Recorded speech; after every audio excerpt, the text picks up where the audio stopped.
Have you ever heard the following words come out of a manga reader's mouth? Dude, it gets much better. Trust me. You'll never see it.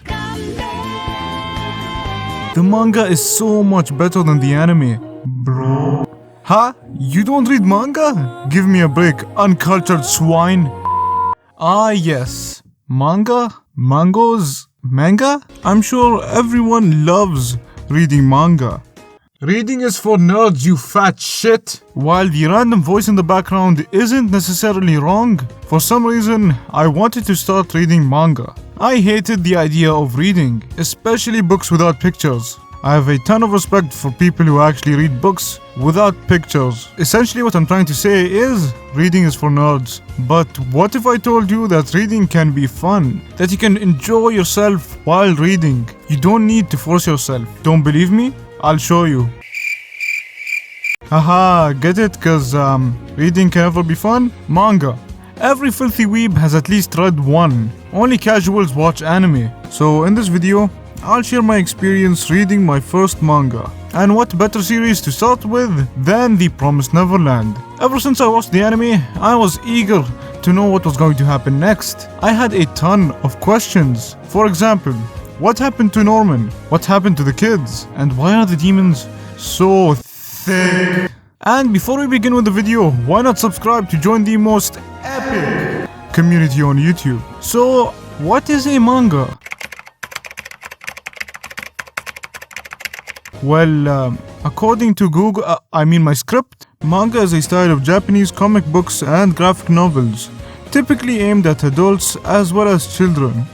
In short, they are just your weeb version of comics. One of my main issues with manga is that I wouldn't get the same sort of feelings I had while watching an anime, if that made any sense. Because if the characters are animated, you don't really need to use a lot of imagination. But with this, yes, there are pictures to show you what's happening, but again, it's really hard sometimes. I don't know what I'm saying, it's 4 AM, leave me alone. In anime, you've got epic animation, music, sound effects, voice acting, so on and so forth. Whilst in manga, it is just pictures with texts beside them. But I wanted to know, what's the hype about them? Like, how can a PowerPoint style be so loved? That was a joke, by the way.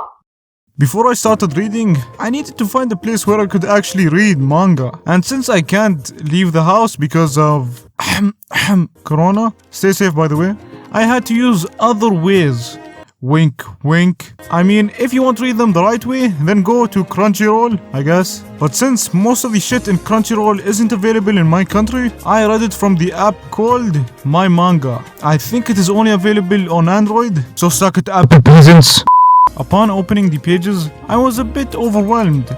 There were a ton of panels, everything looked messy, but after a couple of pages, I got used to it. Oh yeah, one thing you have to really get used to is that you have to read from right to left instead of from left to right. But it wasn't that hard for me because my first language is Arabic and we read text from left to right anyways. As for the art itself, saying it's great is an understatement. The black and white needs a bit of time getting used to, but after a couple of chapters, you kinda prefer it over the colored version. Okay, so just a disclaimer, I will be spoiling some stuff. I'm pretty new to manga reviews, so I don't know how this exactly works, but upon looking up for other manga reviews, I found that people review each chapter by itself and making it into a 10-minute video, which is just too long, for me at least. So that is why I will be reviewing 2 chapters in less than 5 minutes. After Emma and Ray's successful escape, they start off the chapter by showing us a bit of Isabella's backstory and how she became the person she is now. You see, Isabel isn't like some sort of demon we thought she was before. There are reasons for her actions, and that is why I think Isabel is a fantastic antagonist. Unlike some other villains, they do what they do just because they are villains. Just for the sake of it. No other reason at all. You see, Isabel was just like the rest of the kids. She was born and raised in an orphanage, not knowing the truth. But after discovering it, she knew that the only way to survive is to become a caretaker. I believe that most people in the situation would have done the same. That is why you can't hate her. She explicitly says that she tries her best so that the children can live their lives without fear. I won't even call her a villain at this point, cause her intentions aren't inherently bad. She doesn't want the children to be killed, but that is the only option she had to stay alive. And that might seem selfish, but can you blame her? And after that, the rest of the chapter is just basically all of the kids crying. Yeah, that's about it. This chapter is where shit actually starts. The demons or aliens?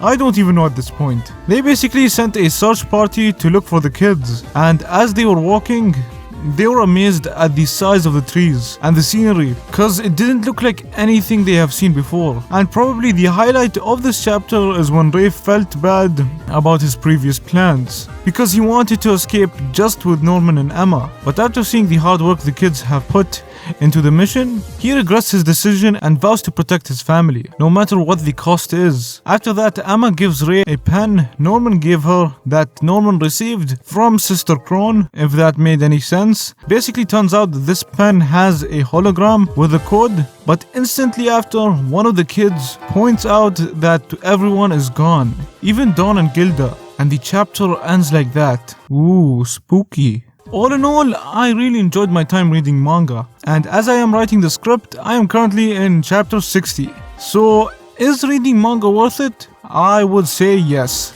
especially a series like The Promised Neverland. But if you hate reading like me, there are always fandubs for these mangas. Although in my opinion I will always prefer anime over manga, I still enjoyed my time nonetheless. In fact, I was hooked while reading, and to some degree I actually surprised myself. I wanted to read more, but I took like 5-minute breaks between each chapter because reading for a long period of time just gives me a headache. So that's basically the whole video. I hope you guys enjoyed it. So anyways, my name is Soap, and I'll see you in another video. Do you like Thorkel? Why not join the most epic Discord server? Our new icon is actually animated. Look at this cute soap guy dancing. Who doesn't want to join this amazing Discord server? You can message me, share your spicy memes, and also talk with others in voice chat. And by the way, 65% of you guys aren't subscribed yet. So, the subscribe button. Do you know how much you mean to me? Why must you leave? I'm just a flower